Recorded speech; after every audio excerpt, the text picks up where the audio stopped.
Bismillahirrahmanirrahim. Alhamdulillahilladzi da'ana ilal jannah wa bayyana lana sabilal huda wad dhalalah. Asyhadu an la ilaha illallah wahdahu la syarika lah wa asyhadu anna sayyidana Muhammadan abduhu wa rasuluhu ila kaffatil ummah. Allahumma salli wa sallim ala sayyidina wa maulana Muhammadin nabiyir rahmah wa ala alihi wa ashabihi wa dhurriyyatihi wa atba'ihi ila yaumil qiyamah, amma ba'du.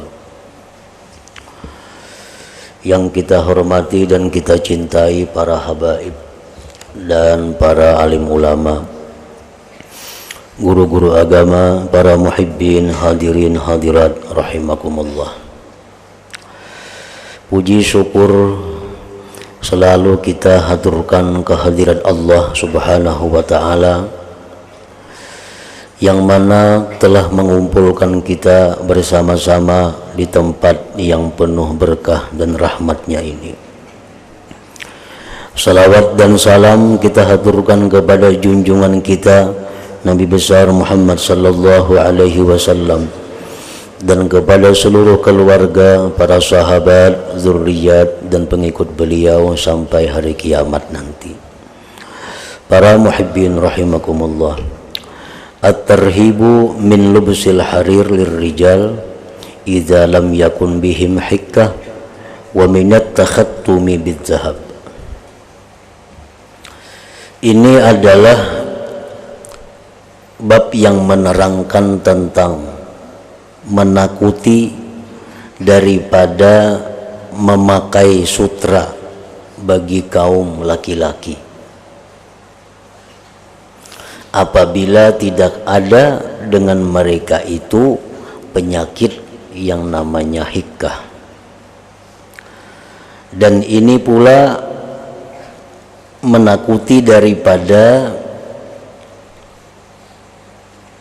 bercincin atau memakai cincin emas bagi kaum laki-laki.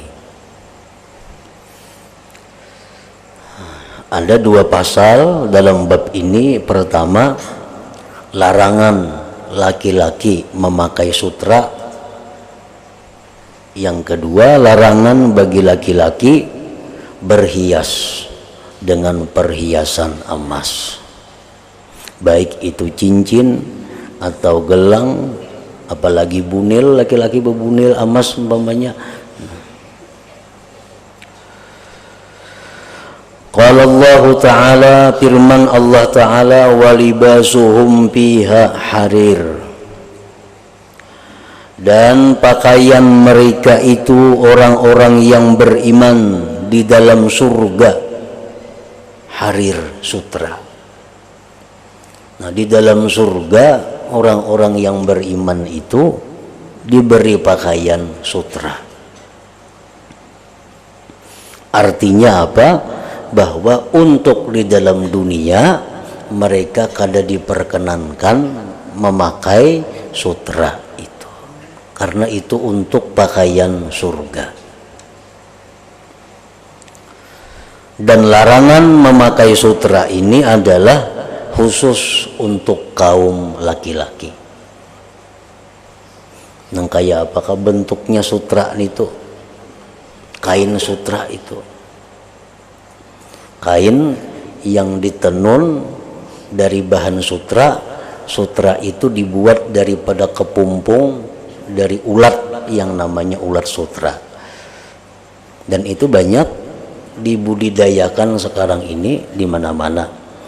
Ulatnya itu kalau menghasilkan kain, menghasilkan benang-benang sutra.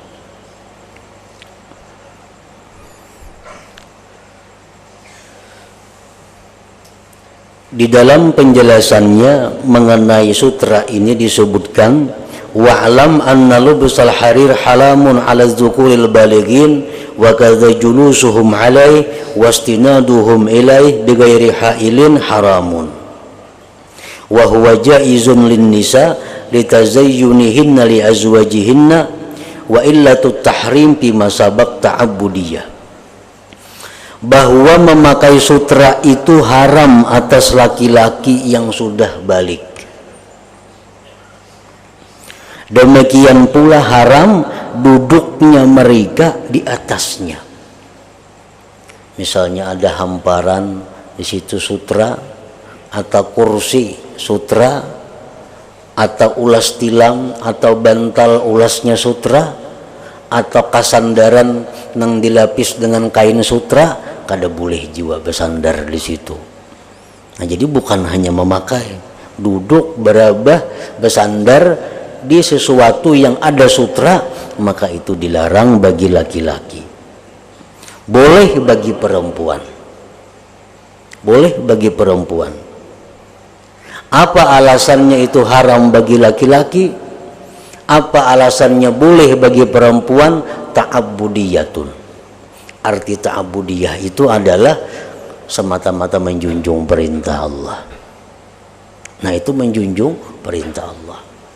Kenapa maka laki-laki boleh? Kada boleh, bini-bini boleh memakai sutra, sama aja pada kain. Nah, apa alasannya? Itu ta'abbudiyah. Jangan dipikirkan, jangan diakalani, jangan dicari-cari, itu sudah ketentuan dari Allah Subhanahu wa ta'ala.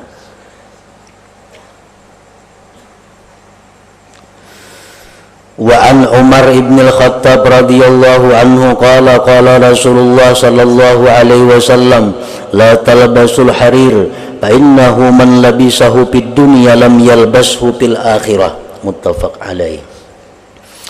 Dari Umar bin Khattab radhiyallahu an, beliau berkata, bersabda Rasulullah sallallahu alaihi wasallam, janganlah kalian wahai laki-laki memakai sutra, maka bahwasanya barang siapa yang memakai sutra di dalam dunia ini, maka dia tidak boleh memakainya nanti di akhirat. Di akhirat kada kau lagi memakai sutra. Nah, hadis yang lain menjelaskan, man labisal harir fid dunya lam yalbashu fil akhirah wa in dakhalal jannah labisahu ahlul jannah wa lam yalbashu. Barang siapa yang memakai sutra bagi laki-laki di dalam dunia, di akhirat dia tidak akan bisa memakainya. Dan bahwasanya jika masuk surga maka ahli surga memakai sutra, sedangkan dia tidak bisa memakai sutra. Andai kata inya nih ke surga juga mati, orang bertaan memakai sutra, inya kada boleh memakai sutra. Kenapa? Karena sudah berdahulu memakai di dalam dunia. Nah, para muhibbin rahimakumullah, kecuali inya tobat sebelum mati. Nah, tobat. Dulunya pernah memakai sutra umpamanya, lalu inya tobat. Nah, imbah tobat itu inya mati, nah itu sudah habis. Andai kata dia masuk surga, itu diperkenankan untuk memakai sutra seperti ahli surga yang lain-lainnya.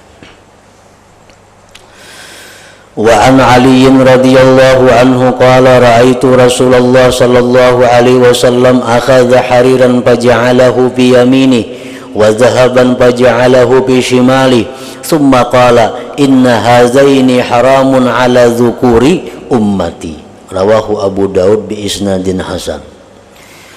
Dari Sayyidina Ali radhiyallahu anhu, beliau berkata, aku melihat Rasulullah sallallahu alaihi wasallam mengambil sutra, maka beliau jadikan di tangan kanannya, dan beliau mengambil emas, beliau jadikan emas itu di tangan kirinya.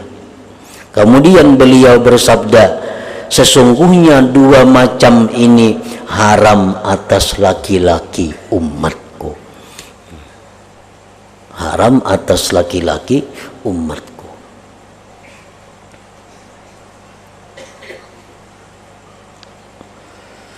Hadis yang lain Rasulullah sallallahu alaihi wasallam bersabda, wa man mata min ummati wa huwa yatahalla bizahab haramallahu alaihi libasahu bil jannah. Sama aja lawan sutra tadi. kalau orang yang dalam dunia laki-laki ini memakai emas, andai kata dia masuk surga kaina kada kawa lagi memakai emas itu, karena sudah berdahulu dipakainya di dalam dunia ini, kecuali inya tobat sebelum meninggal. Nah, para muhibbin rahimakumullah, lalu memakai sutra bagi laki-laki, demikian juga berhias dengan emas, itu adalah sesuatu yang diharamkan, artinya dosa. Apakah dosanya ini tergolong kabair, dosa besar, atau sagair, dosa kecil? Laki-laki nang emas itu nah ini berdosa, laki-laki nang makai sutra ini berdosa. Dosanya apakah termasuk dosa besar atau dosa kecil? Para ulama kada sama pendapat, ada yang mengatakan dosa besar, ada yang mengatakan dosa kecil. Nah, para muhibbin rahimakumullah, apabila itu dosa kecil, maka dia akan terhapus sendiri dengan sembahyang 5 waktu. Apabila itu dosa besar, maka dia kada akan hapus kecuali dengan tobat yang benar atau tobat nasuha. Nah, para muhibbin rahimakumullah, tetapi andai kata itu memang dosa kecil, memakai emas laki-laki, sutra, dosa kecil. Dosa yang kecil ini berubah menjadi besar dengan beberapa perkara. Pertama, bil israr, dengan dikekali. Dengan dikekali, diulang-ulang. Kada bepaculan utas emas, nah itu israr ngarannya, ampih dosa kecil menjadi dosa besar. Satu, dikekali. Sama orang buka aurat di tempat yang kada boleh membuka aurat, itu dosa kecil. Tetapi kalau dikekali, nah itu jadi dosa besar. Yang kedua, dosa kecil itu berubah menjadi dosa besar bil izhar wal farah, dengan menampakkan dan kegembiraan. Ini agak beutas emas, babaju sutra, inya bangga, inya baarai ke situ kemari menampilkan pakaiannya. Nah, dosa yang jadinya, yang dulunya kecil di sisi Allah menjadi besar karena dibanggakan. Dan itu berlaku untuk dosa kecil apa aja, bila dibanggakan, dikisah-kisahkan, jadi besar. Yang ketiga, orang yang memakai emas atau sutra itu orang yang jadi ikutan, al-muqtada, orang yang jadi ikutan, orang yang jadi panutan. Baik artinya inya itu ulama, atau inya itu tokoh kampung, atau tokoh masyarakat walaupun inya kada ulama. Cuma mun sidin tuba emas, orang sekampungan umpat jauh makai emas. Nah, dosa yang kecil menjadi besar karena apa? Dituruti orang, inya menghuluakan. Nah, para muhibbin rahimakumullah, wa an Anas radhiyallahu anhu qala rakhasa Rasulullah sallallahu alaihi wasallam liz-Zubair wa Abdurrahman bin Auf radhiyallahu anhuma fi lubsil harir li hikkatin kanat bihima, muttafaq alaih. Meringankan Rasulullah sallallahu alaihi wasallam bagi Zubair dan Abdurrahman bin Auf, membolehkan memakai sutra karena ada penyakit gatalan dengan keduanya. Zubair bin Awam, Abdurrahman bin Auf, beliau itu ada punya penyakit gatalan. Nang bila memakai kain lain, nang kada sutra sakit. Nah kalau sutra itu kan lembut kainnya halus, sehingga kalau dipakai kada mempengaruhi. Kalau kain lain tagatuk sakit. Nah maka Nabi kita rakhasa, membolehkan. Nah jadi artinya boleh laki-laki memakai sutra itu kalau ada alasan-alasan tertentu yang dibenarkan oleh syariat, seperti tadi gatalan contohnya, atau kada ada pakaian lain lagi berisi lain pada sutra, mengkadaka itu kada berpakaian, nah itu dibolehkan juga.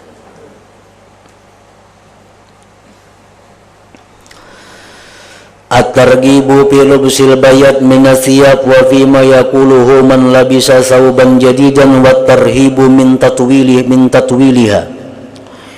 Ini bab adalah menggemarkan pada memakai pakaian putih dan pada sesuatu yang dia baca bagi orang yang memakai pakaian baru, dan ini bab pula menerangkan tentang menakuti daripada memanjangkan pakaian itu.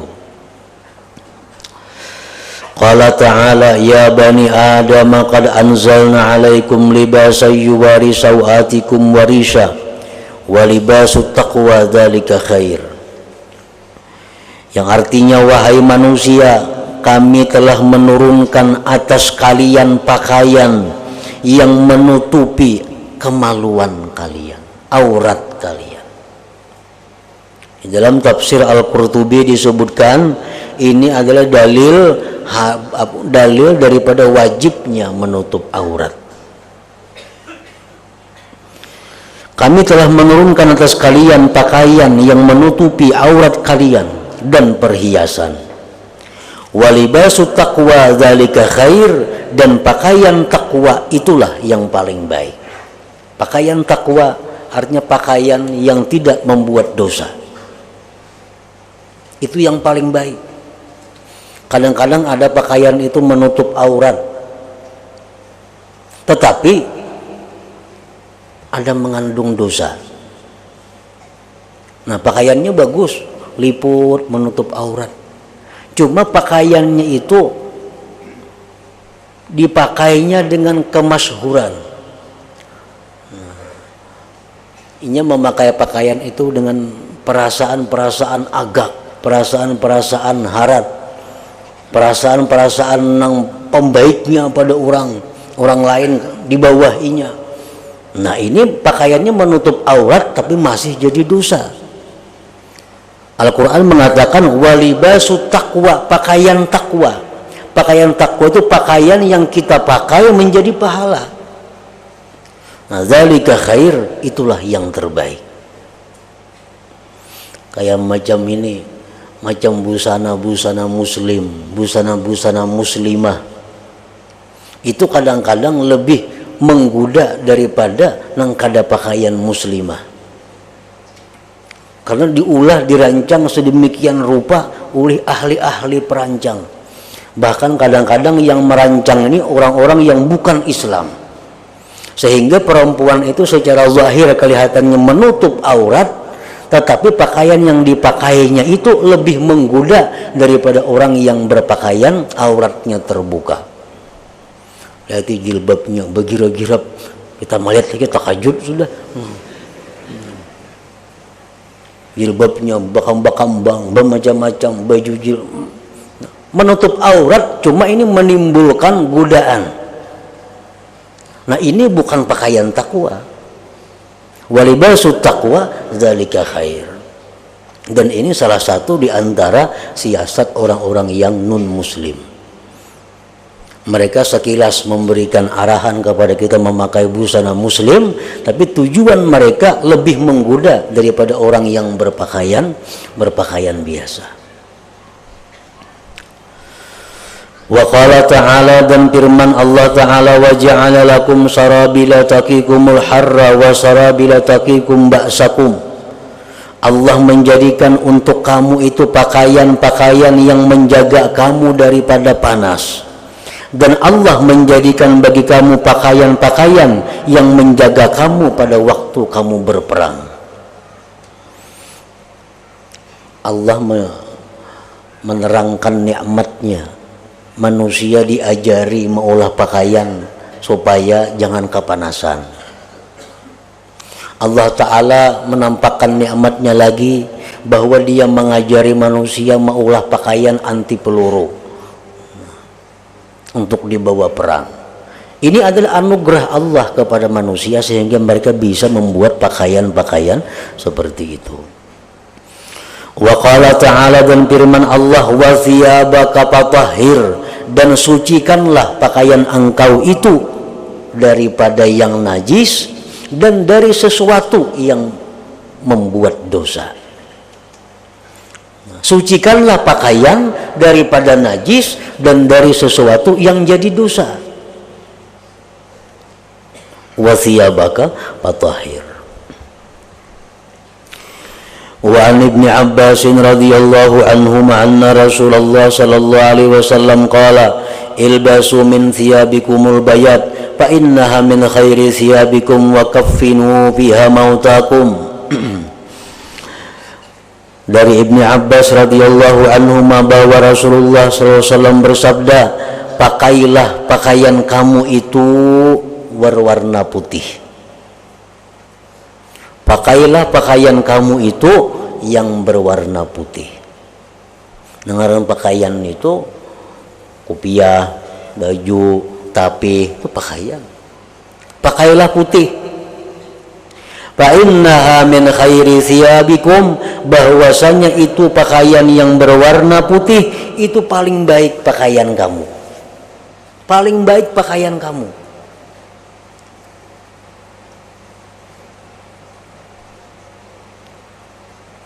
Andai kata kita bernazar umpamanya atau bersumpah,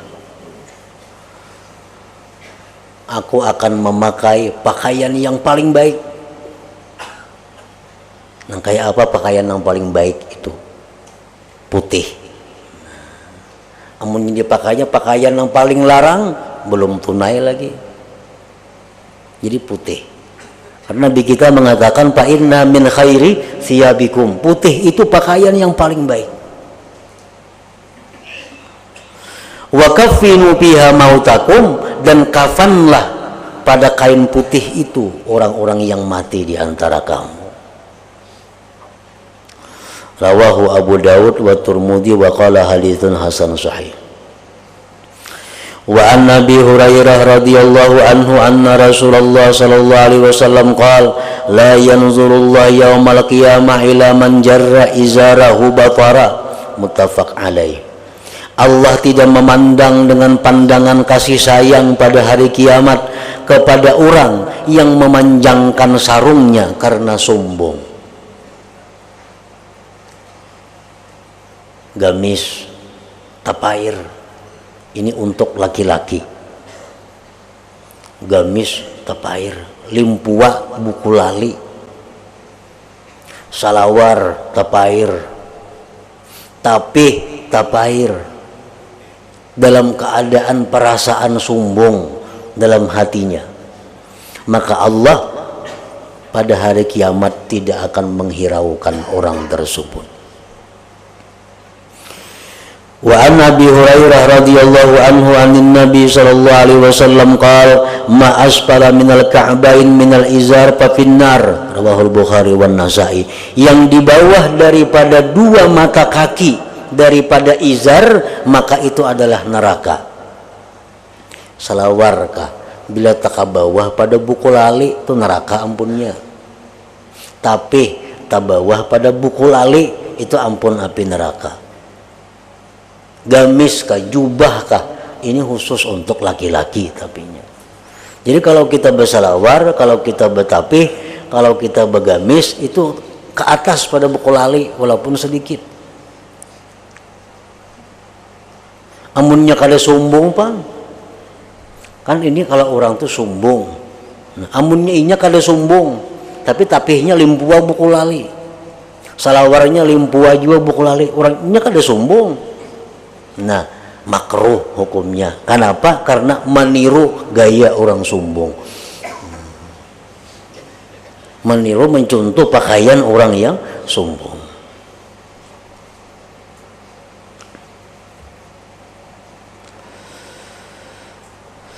Wa an Abi Sa'id Al-Khudri radhiyallahu anhu qala kana Rasulullah sallallahu alaihi wasallam idza istajadda sauban sammahu bismi imamatan aw gamisan aw ridaa.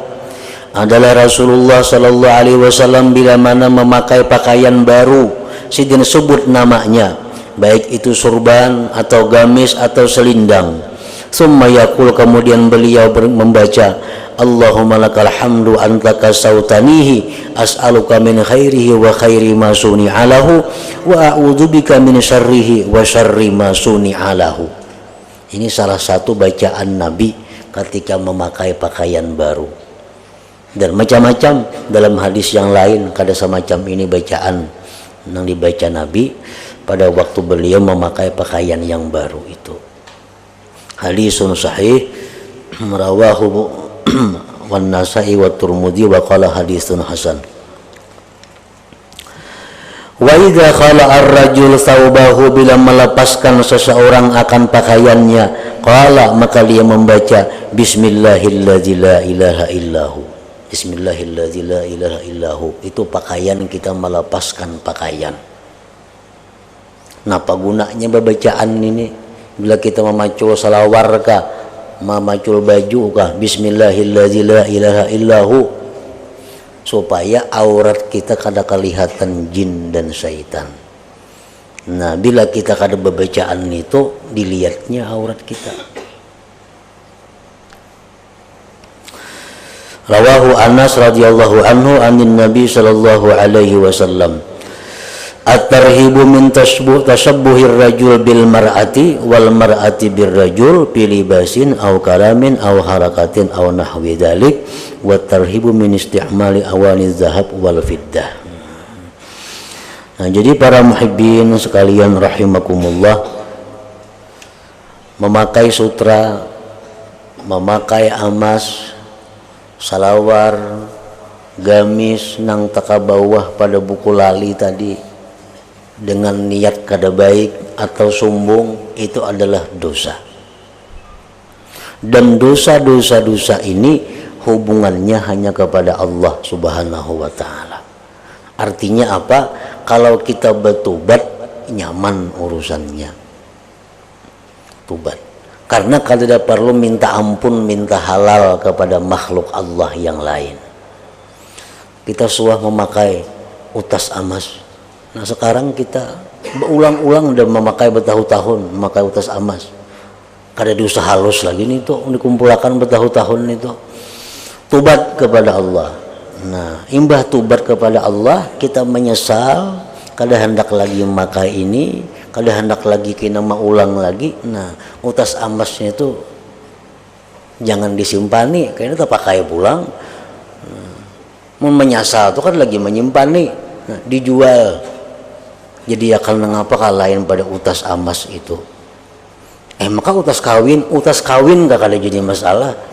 Pada menyimpan ini tuh jual.